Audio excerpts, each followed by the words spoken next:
আসসালামু আলাইকুম সবাইকে। যশোর বোর্ড 2024 সালের ন্যারেশন সমাধান পর্বে তোমাদের সকলকে শুভেচ্ছা। দেখো, আমাদের ন্যারেশন সমাধানে প্রথম যে কাজটা করতে হয়, প্রশ্নটি খুবই ভালোভাবে পড়তে হয়। পড়ে আমাদের কিন্তু স্পিকার এবং লিসেনার খুঁজে বের করতে হয়। তো এখানে দেখো, এখানে কনভারসেশনটা হবে ওয়েটার এবং কাস্টমারের মধ্যে। তো ওয়েটার এবং কাস্টমারের কাহিনী বা প্রশ্নটি আমরা সমাধানে চলে যাচ্ছি। এখানে দেখো, are you ready to order sir, said the waiter. ওয়েটারটি বলল, আপনি কি প্রস্তুত অর্ডার করার জন্য, স্যার বলে সম্বোধন করে। তাহলে দেখো, ইন্টারোগেটিভ সেন্টেন্সে রিপোর্টিং ভার্বের পরিবর্তে আস্ক এবং কমা কোটেশন উঠে গিয়ে ইফ অথবা ডাব্লিউএইচ দিয়ে যদি কোয়েশ্চেন করা হয়, ডাব্লিউএইচটাই বসে। এবং স্যারের পরিবর্তে আমরা বসাই রেসপেক্টফুলি। যদি কোনো সেন্টেন্সে স্যার থাকে, আমরা তার পরিবর্তে বসাবো রেসপেক্টফুলি। ইউ পরিবর্তন হয়ে এখানে হবে হি এবং আর পরিবর্তন হয়ে হবে ওয়াস। তো দেখো, তাহলে বাক্যটি হবে দ্য ওয়েটার রেসপেক্টফুলি আস্কড, সম্মানের সাথে জিজ্ঞাসা করলো দ্য কাস্টমার। দ্য কাস্টমার মানে এখানে কে? অবশ্যই যে ক্রেতা, তাকে। ইফ, দেখো এখানে আর দিয়ে কোয়েশ্চেন করা, যেহেতু ডাব্লিউএইচ দিয়ে কোয়েশ্চেন করা নয়, সেজন্য আমাদের ইফ বসাতে হবে। ইফ, ইউ পরিবর্তন হবে অবজেক্ট অনুযায়ী। তো অবজেক্ট দ্য কাস্টমার, সেজন্য আমরা বসাবো হি। তাহলে দেখো, ইফ হি, এখানে রয়েছে আর প্রেজেন্ট টেন্সে, তাহলে আমাদের করতে হবে ওয়াজ, তার মানে পাস্ট টেন্সে। তাহলে আর পরিবর্তন হয়ে হলো ওয়াজ। তাহলে দেখো, if he was ready to order. Total বাক্যটা কি হচ্ছে? The waiter respectfully asked the customer if he was ready to order. আমরা পরবর্তী বাক্যে চলে যাচ্ছি। I would like to have a plain vegetable soup for starter. প্রথমে আমাকে ভেজিটেবল স্যুপ দাও, এমন একটা কথা, বা আমি সেটা পছন্দ করি। তাহলে দেখো, অ্যাসার্টিভ সেন্টেন্সে রিপোর্টিং ভার্বের পরিবর্তে সেইড অথবা টোল্ড কমা কোটেশন উঠে গিয়ে দ্যাট, আই পরিবর্তন হয়ে হবে হি। তাহলে এখানে দেখো, আমরা বলতে পারি the customer replied that, customer উত্তর করলো বা বললো। হি, দেখো এখানে আই পরিবর্তন হয়ে কি হবে? হি, অর্থাৎ এখানে কাস্টমারকে বোঝাচ্ছে। হি, তারপরে দেখো would like to have a plain vegetable soup for starter. তো বাকি অংশটুকু সব কিন্তু আমরা লিখে দিয়েছি, এখানে কোনো পরিবর্তন হয়নি। তো দেখো, এখানে যে উড থাকলে কিন্তু উডই বসে যায়, এগুলো তোমরা জানো। দেখো, তারপরে কিন্তু সে আরো একটা বাক্য বলে, সেটি হচ্ছে then grill chicken, boiled potatoes and garlic bread for main course. তো এটা কিন্তু সে আরো বলে। তো এটার জন্য আমরা কি করব? এখন দেখো, অ্যাসার্টিভ সেন্টেন্স, এই কথাগুলো তোমরা প্রত্যেকেই জানো।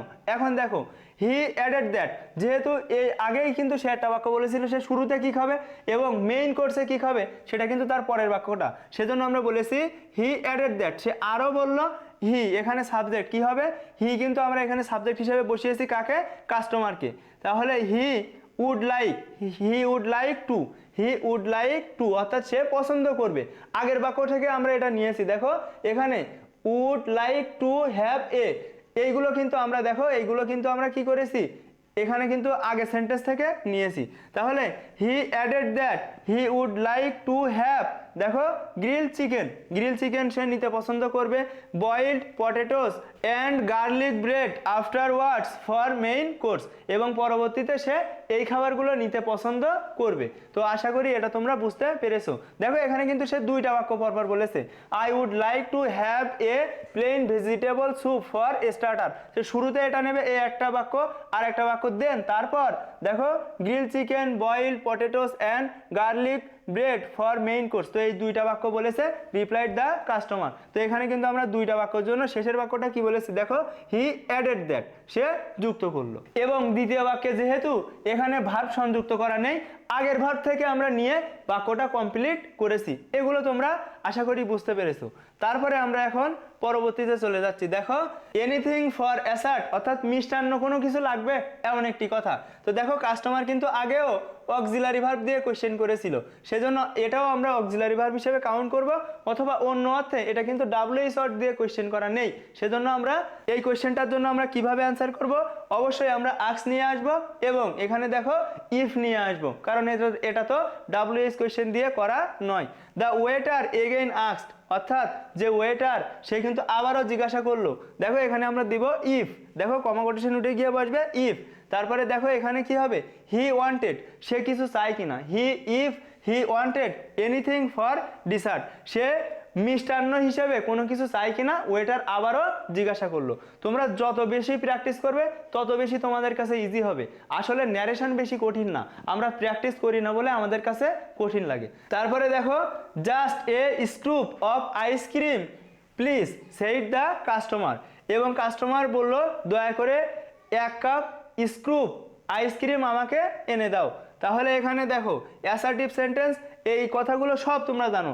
এখানে প্লিজের পরিবর্তে আমাদের বসাতে হবে পোলাইটলি, অর্থাৎ ভদ্রভাবে। তাহলে আমরা বলতে পারি দ্য কাস্টমার রিপ্লাইড পোলাইটলি, অর্থাৎ কাস্টমার ভদ্রতার সাথে বলল। দেখো এখানে দ্যাট, যে এখানে যেহেতু অ্যাসার্টিভ সেন্টেন্স সেজন্য দ্যাট।